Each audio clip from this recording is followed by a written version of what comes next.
My name is Riley Harper. I'm the eldest daughter in a family steeped in military tradition, 3 generations strong, raised in the shadow of Pikes Peak in Colorado Springs. Ours was a home where discipline came before emotion, where the flag was folded with precision, and duty was the only language we were ever taught to speak fluently. By age 7, I could identify every fighter jet in the inventory just by the sound of its engines and recite the chain of command like a nursery rhyme. My father, Lieutenant Colonel Nathan Harper, retired after 28 years of honorable service. My mother, a former flight nurse, could set a broken bone with one hand and finish dinner with the other without missing a beat. My 2 younger brothers followed the path without question.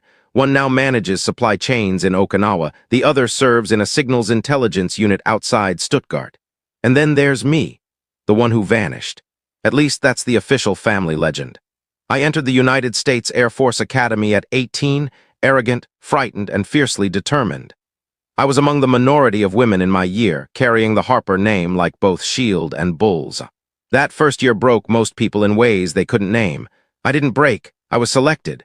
It happened in late March, the ground still crusted with snow, the wind sharp enough to cut skin. They took me into a small office that smelled of burnt coffee and old paper. The conversation lasted less than 5 minutes.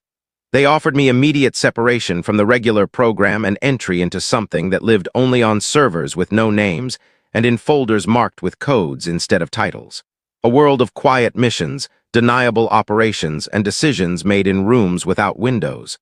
They told me that if I accepted, my service would never appear on any roster, any citation, any family newsletter. I said yes. The next day I was simply gone. No commencement, no handshake across a stage, no yearbook photo.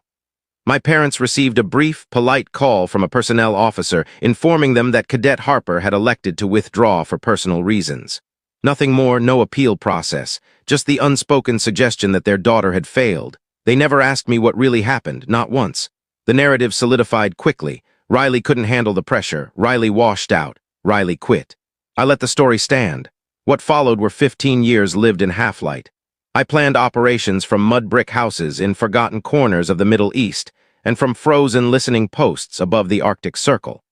I wrote targeting packages in safe houses that changed addresses every week. I slept under names that weren't mine and burned phones the way other people change socks. In the family messages, I was the unseen member, the contact who never quite replied in the group thread. Every Thanksgiving they toasted to those currently serving, and I ate freeze-dried meals alone in some anonymous